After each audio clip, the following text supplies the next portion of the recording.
ನಮಸ್ತೆ ಸ್ನೇಹಿತರೆ.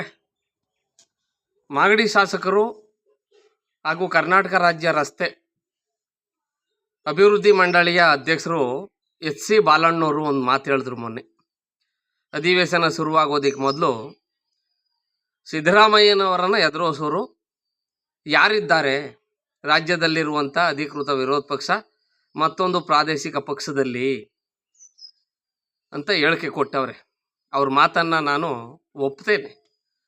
ಯಾಕೆಂದರೆ ಈಗ ಅಧಿವೇಶನ ನಡೀತಾ ಇರ್ತದೆ. ಅದು ಬೆಳಗಾವಿಲಾಗ್ಬೋದು, ಬೆಂಗಳೂರಲ್ಲಾಗ್ಬೋದು. ತಾವು ಗಮನಿಸಿದ್ದೀರಿ, ದೇಶಕ್ಕೆ ಸ್ವತಂತ್ರ ಬಂದು 80 ವರ್ಷ ಆಯ್ತದೆ. ಇನ್ನೊಂದು 2 ವರ್ಷ ಬಂದರೆ ಕೇಂದ್ರ ಮತ್ತು ರಾಜ್ಯ ಸರ್ಕಾರಗಳು ಲಕ್ಷಾಂತರ ಕೋಟಿ ಸಾಲ ಮಾಡಿವೆ. ಇನ್ನೂ ಬಡ ಮತ್ತು ಮಧ್ಯವರ್ಗದ ಜನಗಳಿಗೆ, ಅವ್ರ ಮಕ್ಕಳಿಗೆ, ಶ್ರೀಮಂತರಿಗೆ, ರಾಜಕಾರಣಿಗಳಿಗೆ ಸಿಗ್ತಾ ಇರುವಂಥ ಶಿಕ್ಷಣ ಸಿಗ್ತಾ ಇಲ್ಲ, ಆರೋಗ್ಯ ಸಿಗ್ತಾ ಇಲ್ಲ, ಉದ್ಯೋಗ ಸಿಗ್ತಾ ಇಲ್ಲ.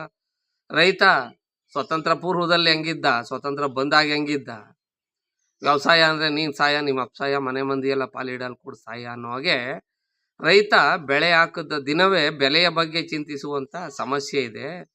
ಇನ್ನೂ 100 TMC ಸಮುದ್ರಕ್ಕೆ ವ್ಯರ್ಥವಾಗಿ ನೀರು ಹರಿದೋಯ್ತಾ ಇದೆ.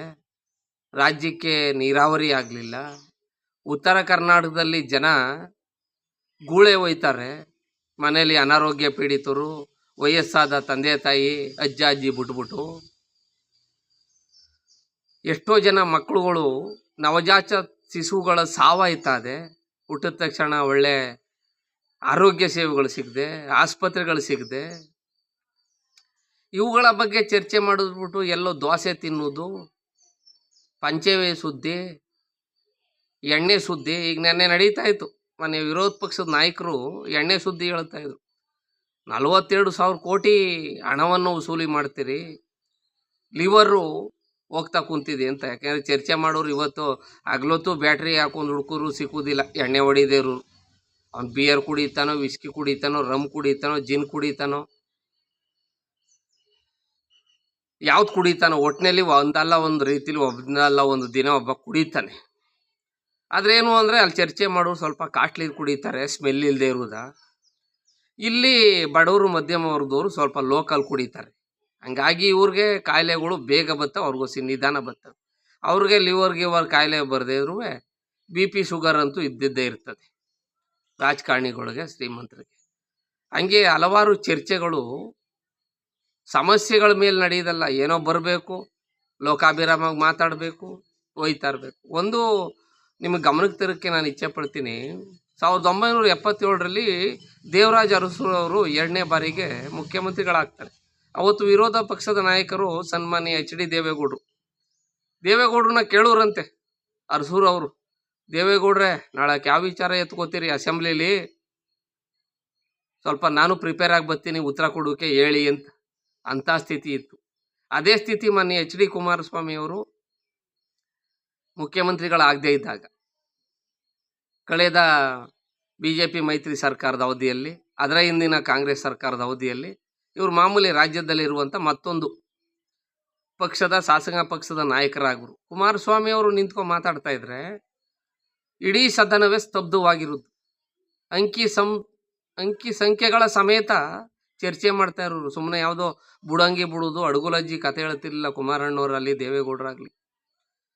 ಇಡೀ ಸದನ ಸೈಲೆಂಟ್ ಆಗಿರೋದು. ಕುಮಾರಸ್ವಾಮಿ ಅವರು, ದೇವೇಗೌಡರು ಏನು ವಿಚಾರ ಮಾತಾಡ್ತಾ ಇದ್ದಾರೆ, ಯಾವ ವಿಚಾರದ ಬಗ್ಗೆ ಸರ್ಕಾರವನ್ನು ಇಕ್ಕಟ್ಟಿಗೆ ಸಿಲುಕಿಸ್ತಾರೆ ಅಂಥ ಚರ್ಚೆಗಳಾಗಬೇಕೆ ಹೊರತು ಏನೋ ಸುಮ್ಮನೆ ಚಳಿಗಾಲದಲ್ಲಿ ಅಧಿವೇಶನ ಸೇರಬೇಕು ಬೆಳಗಾವಿಲಿ, ಅಲ್ಲೋಗಿ ಬೆಳಗಾವಿ ಕುಂದಾನಗರಿಲಿ ಹೋಗಿ ಆ ಕುಂದ ತಿನ್ಕೊಬಂದ್ಬಿಡ್ಬೇಕು, ಒಂದಷ್ಟು ಪ್ರವಾಸ ಮಾಡ್ಕೊಬರ್ಬೇಕು, ಶುಕ್ರವಾರ ಸಂಜೆ ಆಯ್ತಿದ್ದಂಗೆ ಬೆಂಗಳೂರು ಬರಬೇಕು, ತಿರ್ಗಾ ಭಾನುವಾರ ಸಂಜೆ ಆಯ್ತಿದ್ದಂಗೆ ಹೋಗ್ಬೇಕು, 2 ವಾರ ವರ್ಷಕ್ಕೆ 1-2 ವಾರ ಕಾಲ ಕಳಿಬೇಕು ಚಳಿಗಾಲದಲ್ಲಿ ಬೆಳಗಾವಿಲಿ ಅನ್ನೋದಲ್ಲ. ಹಾಗಾಗಿ ದಯವಿಟ್ಟು ಜನಪ್ರತಿನಿಧಿಗಳು, ನೀವು ವಿರೋಧ ಪಕ್ಷದವರಾಗಿರಲಿ, ಆಡಳಿತ ಪಕ್ಷದವರಾಗಿರಲಿ, ವಾಸ್ತವಿಕ ವಿಚಾರಗಳು, ರಾಜ್ಯದ ಬಡ ಮತ್ತು ಮಧ್ಯಮ ವರ್ಗದವರ ಕಿತ್ತು ತಿನ್ನುವಂಥ ಸಮಸ್ಯೆಗಳ ಬಗ್ಗೆ ಚರ್ಚೆ ಮಾಡಿ. ಲೂಟಿ ಹೊಡಿದು ಪಕ್ಕಕ್ಕೆ ಇಡಿ, ತಿನ್ನಿ. ನೀವು 100 ರೂಪಾಯಿಲಿ ದಯವಿಟ್ಟು 50 ರೂಪಾಯಿ ತಿನ್ಕೊಂಡು, 50 ರೂಪಾಯಿ ಕೆಲಸ ಮಾಡಿದ್ರೂ ಸರ್ಕಾರದಲ್ಲಿರುವಂಥ ಬಜೆಟಲ್ಲಿ ಗಾಂಧೀಜಿಯವ್ರು ಕಂಡಂಥ ಕನಸು, ರಾಮರಾಜ್ಯದ ಕನಸು ನನಸಾಗುವುದರಲ್ಲಿ ಯಾವುದೇ ಸಂದೇಹವಿಲ್ಲ. ಎನಿವೇ ಸ್ನೇಹಿತರೆ, ಭಗವಂತ ಎಲ್ಲರಿಗೂ ಒಳ್ಳೇದು ಮಾಡಲಿ. ಮತ್ತೊಂದು ಹೊಸ ಹೊಸ ವಿಚಾರಗಳೊಂದಿಗೆ ನಾನು ನಿಮ್ಮ ಮುಂದೆ ಬರ್ತೀನಿ. ನಾನು ನಿಮ್ಮ ಪ್ರೀತಿಯ ಒಬ್ಬ ನಿಮ್ಮ ಮನೆಯ ಅಣ್ಣನೋ ತಮ್ಮನೋ ಮನೆ ಮಗನೋ ಅಂತ ನನಗೆ ನನ್ನ ಚಾನಲ್ನನ್ನು ಸಬ್ಸ್ಕ್ರೈಬ್ ಮಾಡುವುದರ ಮುಖಾಂತರ ನನಗೆ ಹಾರೈಸಿ ಆಶೀರ್ವಾದ ಮಾಡಿ ತುಂಬು ಹೃದಯದಿಂದ ನನ್ನನ್ನು ಬೆಂಬಲಿಸಿ ಅಂತ ಹೇಳ್ತಾ ತಮಗೆಲ್ಲರಿಗೂ ಮತ್ತೊಮ್ಮೆ ಡಿಸೆಂಬರ್ 10ನೇ ತಾರೀಕು ಬುಧವಾರದ ಬೆಳಗಿನ ಶುಭೋದಯಗಳನ್ನು ಹೇಳ್ತಾ ನನ್ನ ಈ ಸಾಮಾಜಿಕ ಜಾಲತಾಣದ ವಿಡಿಯೋಗೆ ಪೂರ್ಣ ವಿರಾಮವನ್ನು ಹಾಕ್ತಾ ಇದ್ದೀನಿ. ಮತ್ತು ನಾಳೆ ಇವತ್ತು ಬೆಂಗಳೂರು ಮಹಾನಗರ ಸಾರಿಗೆ ಸಂಸ್ಥೆ ಕರ್ತವ್ಯ ನಿರ್ವಹಿಸ್ತವನ್ನೆಲ್ಲ ಡ್ಯೂಟಿಗೆ ಹೋಗ್ತಾ ಇದ್ದೀನಿ. ಮತ್ತು ನಾಳೆ ಬಂದು ಒಂದು ಹೊಸ ವಿಚಾರದೊಂದಿಗೆ ನಿಮ್ಮ ಮುಂದೆ ಬರ್ತೀನಿ. ಅಲ್ಲಿ ತನಕ ಎಲ್ಲರೂ ಆರಾಮಾಗಿರಿ. ಬರುವಾಗ ಹಿಂಗೆ ಬಂದ ಮನ್ಸ, ಹೋಗುವಾಗಲೂ ಹಿಂಗೆ ಹೋಗ್ತಾನೆ ಬರಿಗೈಲಿ, ಉಡ್ದಾರನೂ ಬಿಡುವುದಿಲ್ಲ, ಕೂದು ಬಿಸಾಕ್ತಾರೆ. ಯೋಚನೆ ಮಾಡ್ದೇನೆ ಪಾಲಿಗೆ ಬಂದದ್ದು ಪಂಚಾಮೃತ ಅಂತ ಅನುಭವಿಸ್ಕೊಂಡು ಆರಾಮಾಗಿರಿ. ಜೈ ಹಿಂದ್, ಜೈ ಕರ್ನಾಟಕ ಮಾತೆ. ಶುಭ ದಿನ.